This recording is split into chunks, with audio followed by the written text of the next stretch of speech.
Minsan may mga pagkakataon din talagang gusto mong magluto pero yung madalian lang? Aba syempre mga moms, ito yung naisip ko.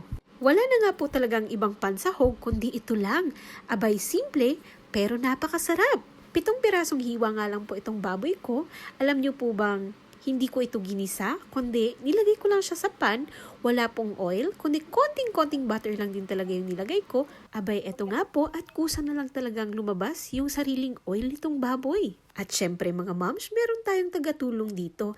Napakasimple lang din po talaga nung ginawa ko sa ulam na to. Abay, nilagay ko nga lang po yan sa pan, tinimplahan ng salt and pepper, tapos naglagay ako ng konting sugar, konting teriyaki sauce lang din po, at saka nilagyan ko siya ng Sprite. Pinakuluan ko lang po siya, tapos naka-low fire lang para mabilis lumambot itong aking karning baboy.